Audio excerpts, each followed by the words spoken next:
Amém, glória a Deus. Eu quero te convidar a pegar a sua Bíblia e abrir comigo no livro de Números, capítulo 13. Nós vamos ler versículo 1 e 2 e de 21 a 33. Números 13.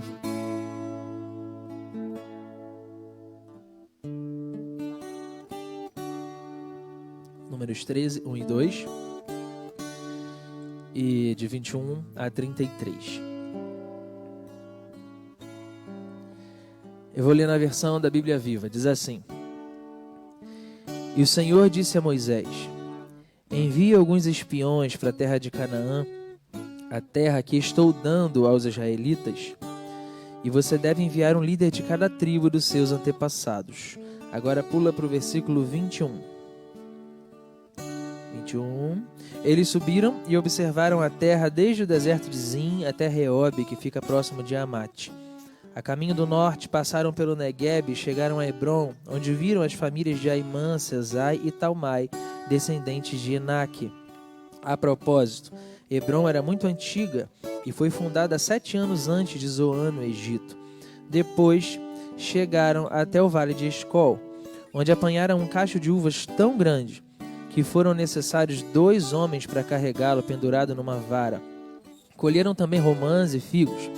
Esse lugar foi chamado de Vale de Escol por causa do cacho de uvas que os israelitas cortaram ali. Ao fim de 40 dias, voltaram de espionar a terra e fizeram um relatório a Moisés, Arão e a todo o povo de Israel que estava no deserto de Parã, em Cádiz, e mostraram os frutos da terra. Este foi o relatório que fizeram a Moisés. Entramos na terra a qual você nos enviou, e é, de fato, um lugar maravilhoso, uma terra que produz muito leite e mel. Aqui estão alguns frutos dela. Mas o povo de lá é poderoso e as cidades são muito grandes e fortificadas. Também vimos lá os descendentes de Enaque. Os amalequitas vivem no sul, na terra do Negueb, enquanto os heteus, os jebuseus e os amorreus vivem na zona montanhosa, e os cananeus moram no litoral, no vale do rio Jordão. Mas Calebe pediu ao povo que estava ali diante de Moisés que se calasse, e disse: Vamos partir e tomar a terra, porque é certo que vamos conquistá-la. Mas os outros espiões que tinham ido com ele disseram: Não podemos lutar contra o povo da terra, porque é mais forte do que nós. E espalharam notícias negativas entre os israelitas acerca daquela terra. Eles disseram: A terra que acabamos de ver, ela não produz o suficiente nem para alimentar os próprios moradores. Lá todos os homens são de grande estatura. Vimos também alguns da família de Enaque, que são descendentes de uma antiga raça de gigantes. Perto deles nos sentimos como gafanhotos, e para eles, de fato, éramos gafanhotos.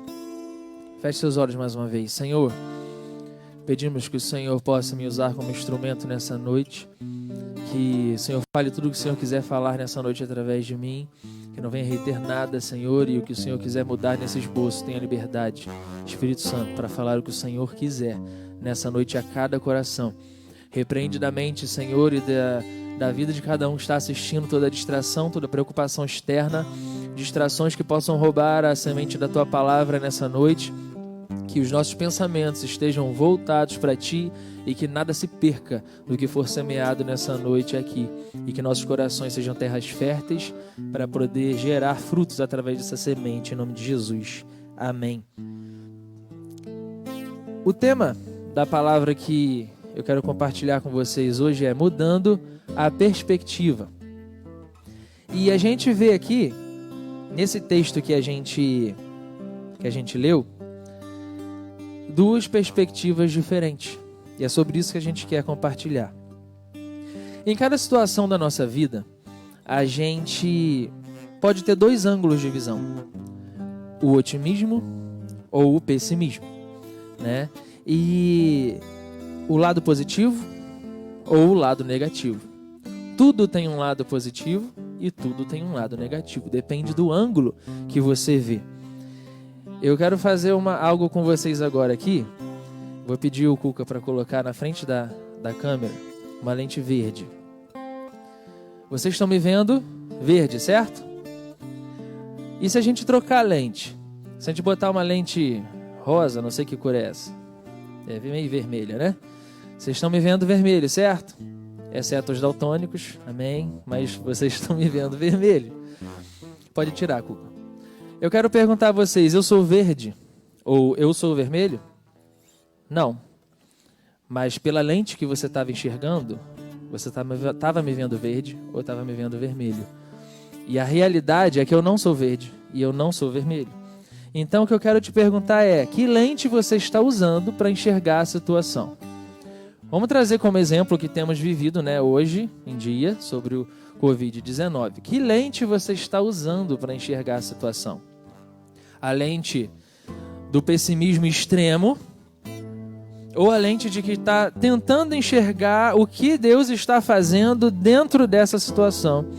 Isso você aplica a qualquer situação da nossa vida. Você pode enxergar por uma lente negativa tudo que acontece com você, ou você pode tentar enxergar o que Deus está fazendo através daquela situação. Porque Deus usa situações para poder gerar algo em nós. Ele não necessariamente causa todas as situações. Ele permite que as situações aconteçam e ele usa as situações, sejam boas ou ruins, para nos ensinar alguma coisa, para nos lapidar, para nos tornar melhores, né? E nessa história que a gente leu, Deus havia dito para Moisés para enviar espiões, 12 espiões, lá para Canaã. Eles estavam na porta da terra prometida. Eles tinham finalmente chegado na porta. E Deus tinha mandado Moisés, escolhe 12 e manda para lá, para eles espiarem a terra e verem como é. Moisés escolheu os principais de cada tribo de Israel. Dentre eles estava Caleb e Josué. Se você continuar lendo no iniciozinho do 13, tem os nomes deles. Oséias, filho de Num, da tribo de Efraim, era Josué, que depois teve o nome mudado de Oséias para Josué. E dentre esses 12 espiões, nós vemos aqui no decorrer do texto que eles entraram na terra e eles viram de verdade que ela era muito próspera, ela era muito produtiva. Os frutos eram abundantes e o fato era o cacho de uva que eles escolheram, que precisou de 2 homens para poder carregar. Quem aqui já viu algum cacho de uva que precisa de 2 homens para carregar porque não aguenta o peso? Ninguém. E era o tipo de fruto que era produzido lá. Isso era de ficar surpreso e empolgado. Nossa, chegamos, né? Um povo que estava como escravo no Egito, comendo o resto, e depois ficou no deserto um tempo. O deserto a gente sabe que não tem fartura de mantimento de nada. E eles chegam numa terra que produz cachos de uva que precisam de 2 homens para carregar. E era para eles ficarem empolgados com aquilo e felizes. Nossa, Deus realmente caprichou no presente. Só que eles, no meio daquilo tudo, eles se depararam com os descendentes de Anak, que eram descendentes de pessoas muito altas, né? E eram pessoas de estatura muito grande e provavelmente guerreiros, né? Aquilo amedrontou e a lente do pessimismo entrou no ângulo de visão de 10 daqueles 12 espiões. E quando eles chegaram para Moisés para contar o que eles tinham visto, eles mostraram aquele cacho de uvas, aqueles figos, aquelas coisas que eles pegaram, mas a lente do pessimismo, né? Vamos trazer aí como se fosse essa lente vermelha que vocês acabaram de me ver. A lente vermelha estava na frente deles e eles só estavam enxergando o vermelho. Eles só estavam enxergando os descendentes de Anak. Eles só estavam enxergando os gigantes, enxergando os empecilhos. E até a fartura da terra perdeu o significado para eles. Eles dizem, quando eles estão contando para Moisés, eles já não dizem mais. Quando eles começam a falar disso, quando Caleb tenta confrontar eles, eles já mudam o discurso. Em vez de falar que é uma terra que produz leite e mel, como eles já tinham acabado de falar, por estarem com a lente do pessimismo, eles falaram, não, mas aquela terra não produz nem o suficiente para os moradores, ou seja, ela não é tão boa assim. A lente do pessimismo, ela pode deturpar a verdade de Deus para a sua vida. Então, detecte hoje que lente você está usando para enxergar cada situação da sua vida, porque isso pode deturpar a verdade de Deus a seu respeito. Ela pode deturpar quem você é. Ela pode deturpar o que Deus está fazendo na sua vida através de uma situação ruim, inclusive. Porque o Senhor cuida de nós em cada situação. Nós cantamos no domingo à noite aqui, a porta aberta é você, mas a fechada também é você. Às vezes você recebeu uma porta fechada e você acha que Deus te abandonou, mas Ele também cuida com portas fechadas. Se Deus nos desse tudo o que nós pedimos, nós seríamos filhos mimados. Ele não cria filhos mimados. Ele nos torna filhos do jeito que Ele quer que nós sejamos, porque Ele é o Senhor. Nós temos um hábito, a gente conversa às vezes isso lá em casa, né? Eu, Taina, a gente às vezes conversa sobre isso. Nós temos um hábito, pela nossa cultura mesmo. Como é tudo muito democrático, a gente tende a querer saber o porquê das coisas, a querer saber a opinião, porquê por trás daquela decisão, porquê que fulano está falando isso, né? Não concordo com isso, expõe a minha opinião, né? Facebook é mestre disso, né? Tem hora que enche a paciência, tantas opiniões sendo colocadas, sendo que com Deus não é assim que funciona, porque Deus Ele não age na democracia. Deus não é um presidente, Ele é um rei. E palavra de rei não é questionada. Nós temos um hábito de querer questionar o que Ele está fazendo, mas Ele Ele não atua na democracia. Ele é rei e nós somos, ao mesmo tempo que filhos, nós somos também servos. E palavra de rei não deve ser questionada, deve ser acatada. E Ele, por ser um rei e um Deus de amor, tudo que Ele faz é impregnado com amor. Mesmo a correção. Ele corrige, parece que não é amor, mas no fundo tem amor. Quando a gente é pai, a gente entende que a gente precisa corrigir nossos filhos. E o filho naquela hora acha que a gente não está amando, mas na verdade a gente está. Para que ele não venha se tornar um filho sem limite no futuro. Para que ele não venha sofrer no futuro por causa de uma falta de limite. Então Deus também usa das situações ruins para nos ensinar. Mesmo que não pareça amor, Ele pode estar agindo com amor. Ele está agindo com amor sim, porque Deus é amor. A palavra afirma isso. A palavra não afirma que Deus contém amor. A palavra diz que Ele é amor. E o centro do Evangelho, Ele está impregnado de amor o tempo todo. Qual é o versículo-chave da Bíblia? Porque Deus amou o mundo, que mandou o seu Filho unigênito para que todo que nele crê não morra, mas tenha vida eterna. Então, o amor é o centro do Evangelho. Ele é amor.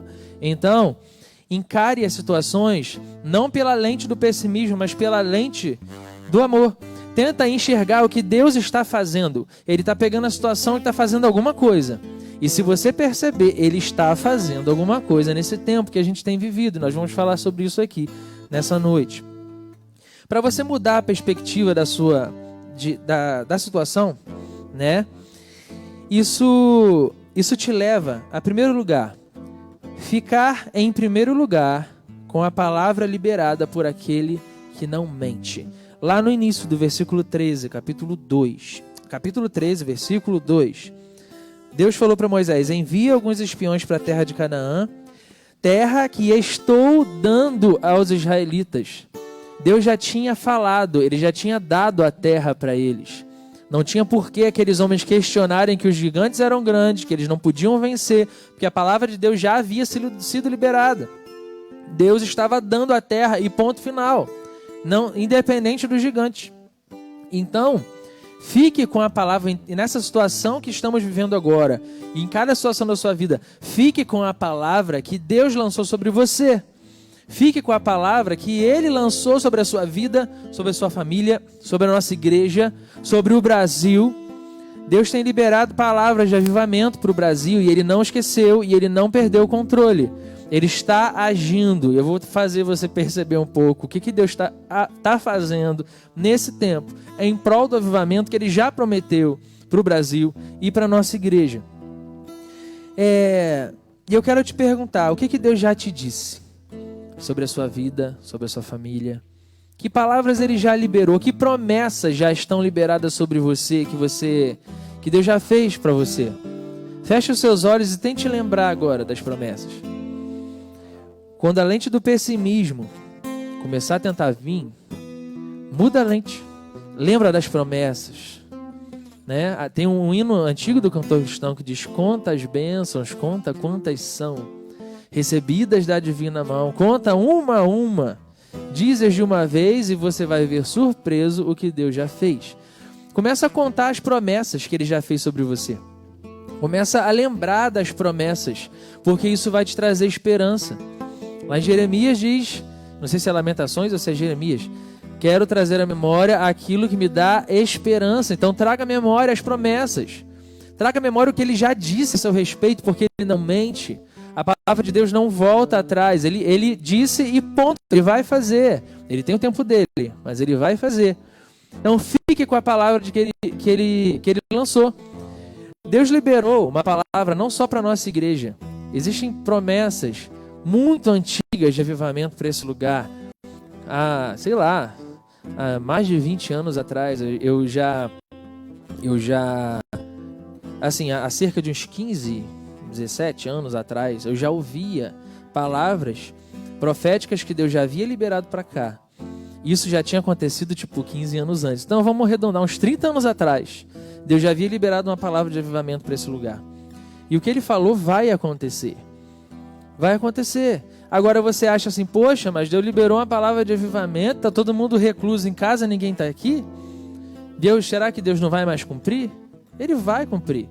E ele está fazendo, né? Eu quero te levar a perceber o que ele está fazendo. Nós estamos, como foi comentado, né? No domingo passado, eu acho que foi domingo passado, que por mais que estamos distantes, estamos mais conectados do que antes, né? Estamos numa sintonia diferente, né? Deus está sintonizando cada membro do corpo de maneira diferente nesse tempo.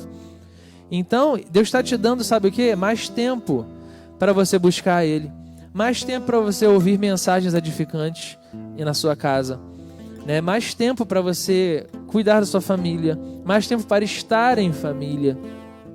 E Ele está restaurando o amor por esse lugar, por estar aqui, porque quando a gente tem assim muita liberdade de fazer tudo, a gente banaliza e a gente acha, é mais um lugar, a gente acaba virando costume de vir. E quando a gente é proibido de certa forma de estar, a gente começa a valorizar aquilo. Eu até brinquei domingo de manhã quando eu vim aqui para ministrar. Eu fiquei assim, que saudade desse lugar, porque já tinha uma semana que a gente não via a igreja, né? Eu imagino vocês, eu estou aqui desde o domingo, hoje, mas imagino vocês que estão aí já há 2, 3 semanas sem vir. Então, valorize estar aqui. De repente a gente alguém está assistindo não valorizava tanto, e agora está começando a dar valor. Olha aí uma coisa que Deus está fazendo nesse tempo, né? E algo muito interessante. Deus liberou uma palavra de avivamento para o Brasil, né? E parece que o que está acontecendo, Deus está atrapalhando os planos de Deus, mas eu não estou enxergando por essa lente. Eu estou usando uma lente que está me fazendo enxergar que nesse tempo a igreja está buscando até mais do que antes. A igreja está buscando a Ele intimidade até mais, com mais intensidade do que antes. E isso vai levar a gente ficar sintonizado com o que Ele quer fazer, sintonizado com o que Ele está fazendo. E quando a gente voltar a se reunir, nós vamos estar com muito mais fervor, nós vamos estar com muito mais empolgação, com muito mais ânimo de fazer a obra acontecer, com muito mais ânimo de fazer a roda girar. E vamos estar na mesma linguagem, né? E o fato de estar na mesma linguagem faz toda a diferença. No finalzinho a gente vai compartilhar um pouco sobre isso. Então, primeiro ponto, fique com o que Deus te falou. Segundo ponto, para mudar a perspectiva da situação na sua vida, não perca o foco diante dos gigantes que surgirem no caminho. Versículo 22. A caminho do norte, passaram pelo Negueb e chegaram a Hebron, onde viram as famílias de Aimã, Sesai e Talmai, descendentes de Enaque. Enaque, como eu falei, era aquele homem que tinha uma genética de uma estatura muito grande, eram descendentes dele, né? E no versículo 33, eles falam o seguinte, os 10 espias. Nós vimos também alguns da família de Enaque, que são descendentes de uma antiga raça de gigantes. Perto deles nos sentíamos como gafanhotos, e para eles, de fato, éramos gafanhotos. E eu quero te perguntar, eles conversaram com os gigantes, por acaso, para saber a opinião deles, como eles estavam enxergando eles? Quando a lente do pessimismo entra, você começa a acreditar em mentiras, porque o inimigo se aproveita dessa lente. Porque como deturpa a verdade de Deus sobre você, você começa a acreditar, o inimigo começa a encontrar terreno para soprar mentiras. Mentiras de orfandade, mentiras de que Deus te deixou, mentira de que Deus não está cuidando de você. E na verdade, a verdade de Deus a seu respeito não é aquela. Então as mentiras começam a ecoar e você começa a acreditar. Eles já estavam se vendo como pequenos como gafanhotos. E achando que os gigantes já estavam enxergando eles como gafanhotos. Quando na verdade ninguém estava vendo nada de ninguém. Era uma mentira camuflada por uma lente. Então cuidado com a lente que você está usando.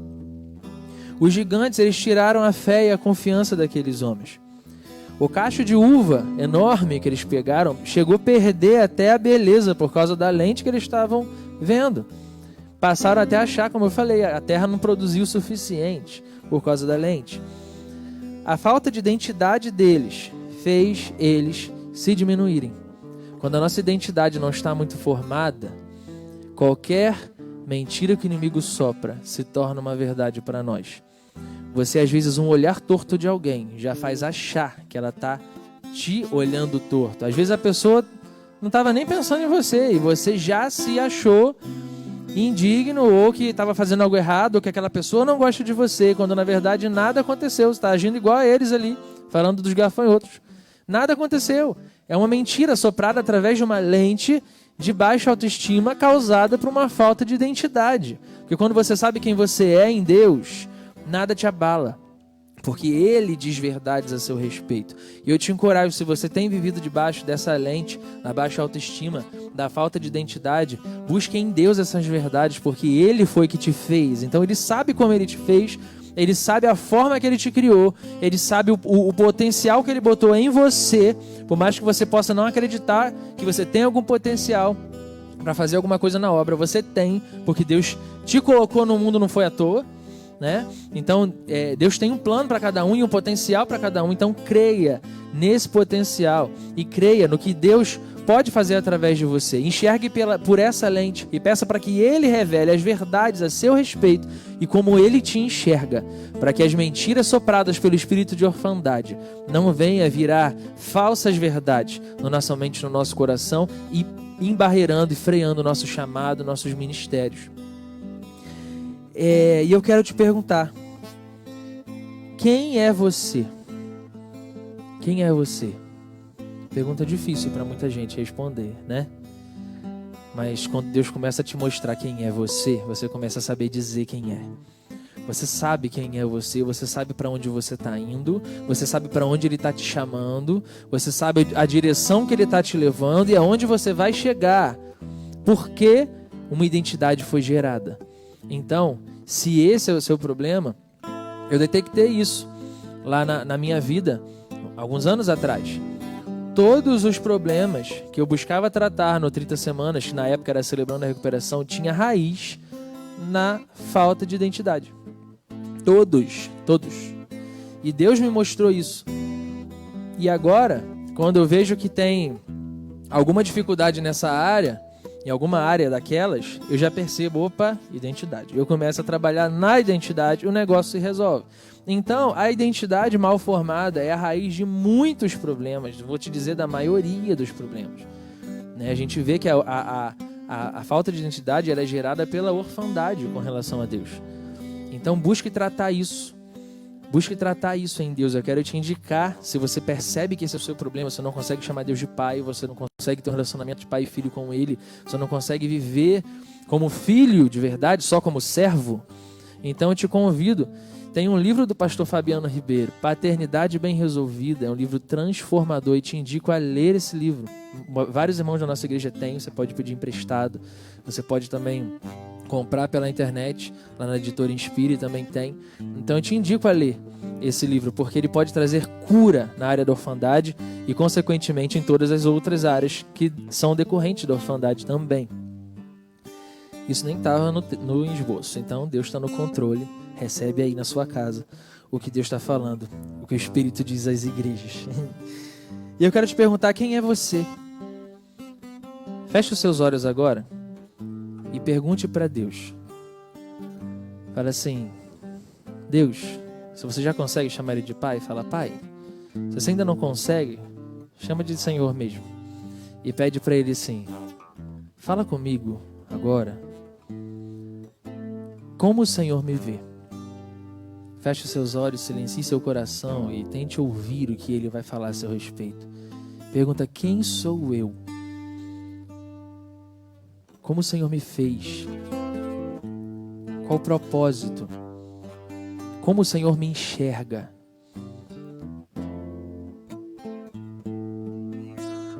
Pergunta a ele, silencie seu coração e tente ouvir o que ele diz. Você vai ouvir dentro de você, você não vai ouvir nos seus ouvidos.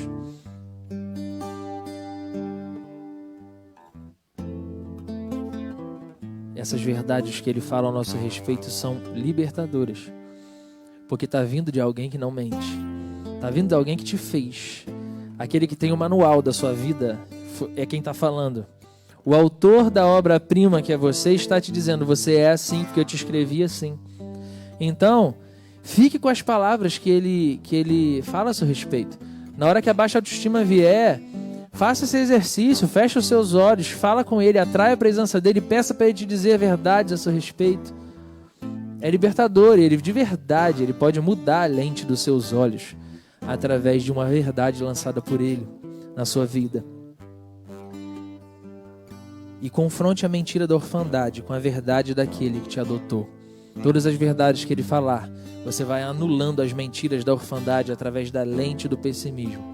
Você vai quebrando isso, até que essa lente se quebra e você começa a enxergar com as cores o que de verdade é. Nem tudo é vermelho, tem muitas cores envolvidas. E quando essa lente é quebrada, você consegue enxergar como Deus vê a cada situação. O terceiro e último ponto: não dê ouvido aos pessimistas e profetas do caos. Capítulo 14 agora, que a gente não leu ainda, versículo 1 e 2. Então, naquela noite, o povo começou a chorar em voz alta. E todos os israelitas se queixaram contra Moisés e contra Arão e toda a comunidade disse a eles: teria sido melhor morrer no Egito ou mesmo aqui no deserto. Eles deram ouvidos aos 10 espias. Os 10 espias estavam contaminados com a lente do pessimismo e eles não conseguiram enxergar a palavra inabalável daquele que já tinha dado a terra a eles. E eu quero te encorajar na seguinte coisa: cuidado com as suas companhias. Hoje a gente está restrito com relação a companhias, mas as pessoas com quem você conversa virtualmente também servem. Por quê? Existe um estudo eu acho que é da psicologia, não sei, que fala sobre contágio social. Você é a média das pessoas mais próximas de você. Se você convive com pessoas pessimistas, você se torna mais pessimista um pouco. Se você convive com pessoas felizes, alegres, você se torna mais alegre. Se você convive com pessoas que só veem defeito em tudo, daqui a pouco você está começando a criticar tudo também. Então, o nosso cérebro, ele pega como esponja um pouquinho de cada pessoa que convive com a gente. Então, eu quero te convidar a selecionar com quem você está conversando, com quem você está batendo papo sem parar, porque você vai pegar um pouco disso daí. Se não é bom, seu cérebro vai acabar pegando. Então, cuidado com o contágio social. Fique junto de pessoas, né? Não tem aquele velho ditado: dize-me com quem andas, eu te direi quem és. É isso aí. Você pega um pouco daqueles com quem você anda. Então eu te convido, seleciona as pessoas com quem você vai conversar. Anda com gente que vai te levar para cima, que vai te levar para o centro do chamado. Se você está andando com companhias que está te afastando do que Deus está te direcionando, começa a não andar mais com essas pessoas, porque elas estão te desviando do alvo. Então, você está conversando com pessoas que estão tirando teu foco do que Deus já falou a seu respeito, das verdades que Ele já disse. Começa a não andar muito com essas pessoas. Começa a andar com gente que te impulsiona para cima, com pessoas que te elevam para mais perto de Deus, pessoas que te levam para o centro do teu chamado e para o centro da vontade de Deus e para o que Ele está fazendo de verdade. Pessoas que usam lentes da verdade. Começa a andar com gente assim, porque isso vai fazer toda a diferença no nosso dia a dia. Outra coisa importante, muito importante, é muito importante a gente acompanhar todas as notícias do que está acontecendo sobre o coronavírus. Agora, dose o que você está vendo. Não fica só vendo o noticiário o dia inteiro, porque isso vai deixar você paranoico e desesperado. Então, assim, é importante saber o que está acontecendo, como está o andamento, como é que estão as curas na Itália, como é que está a evolução do vírus aqui. Agora, se você só vê isso o dia inteiro, a sua mente só vai ter isso. E você começa a ficar paranoico, desesperado, e a sua paz começa a ir embora. Então, dosa. Assista o necessário, mas se encha da palavra. Se encha do que Deus tem para falar a seu respeito. Começa a perceber o que Deus está fazendo na sua vida nesses dias, porque isso vai ser muito mais importante. Vamos fazer toda a nossa parte, vamos fazer. Mas, se o nosso Deus não nos guardar, não adianta. A palavra diz que se o Senhor não guardar a cidade, o sentinela vigia em vão. Então, a nossa parte tem que ser feita, porque Deus não vai fazer a nossa parte por nós. Nós temos que nos prevenir, sim. Agora, temos que confiar que Ele está guardando a nossa casa, que Ele está guardando a nossa família, que Ele está nos protegendo, Ele está nos livrando de toda praga, de todo mal. Então, assim, confia, porque aquele que te guarda não dorme. Lá no livro de Salmos fala isso. Aquele que guarda Israel não dorme nem cochila, Ele nos guarda e nos protege. E crê que o Senhor é maior e mais poderoso do que tudo. E diante dessa situação atual, o que você vê? Você só vê caos e destruição? Ou você consegue ver uma igreja sendo refinada, uma igreja sendo restaurada? Você consegue ver uma igreja sendo, como eu falei no início, criando um pouco mais de amor por estar aqui, uma igreja que está buscando mais em casa, buscando mais intimidade com Deus? Durante todo esse caos, Deus está fazendo isso com a igreja. Eu tenho enxergado isso. Ele está gerando mais intimidade, Ele está gerando algo diferente. Ele está refinando a noiva, Ele está limpando as vestes da noiva nesses dias. Começa a enxergar por esse ângulo e você vai ver o que Deus está fazendo. Ele está gerando mais oportunidades para você orar, mais tempo em família, como eu falei, mais unidade no corpo. E o avivamento, ele não vem sem unidade. Toda vez que o povo se encontrou em unidade, na Bíblia, algo sobrenatural aconteceu. E eu creio de verdade que quando a gente conseguir se reunir de novo, vai ser uma unidade, vai estar todo mundo no mesmo espírito, buscando a Deus no mesma paixão, no mesmo fogo, e vamos estar em unidade. Toda vez que o povo estava em unidade, algo sobrenatural aconteceu. Nós que estávamos no Descende em São Paulo, nós vimos isso lá. Era uma unidade incrível, em um estádio inteiro. Parecia que você estava numa sala de uma grande casa com muitos irmãos. Inclusive quem estava no palco não pareciam artistas, eram só mais irmãos que estavam ali. Estavam todos no mesmo espírito. E algo de verdade, muito sobrenatural aconteceu ali naquele dia. E quem estava em casa conseguiu sentir, mas quem estava lá sentiu muito mais nitidamente o que Deus fez. Então, com a unidade, vem o mover de Deus. Então, Ele está usando essa situação para gerar em nós algo que, quando nós estivermos juntos, nós vamos estar com mais unidade. É algo que Ele está gerando no meio de nós nesses dias. Então, como conclusão para a gente terminar: primeiro, mude suas lentes. 2, fique com as promessas. 3, despreze os pensamentos pessimistas. 4, enxergue o que Deus está fazendo no meio de tudo. 5, escolha olhar para as uvas no lugar dos gigantes.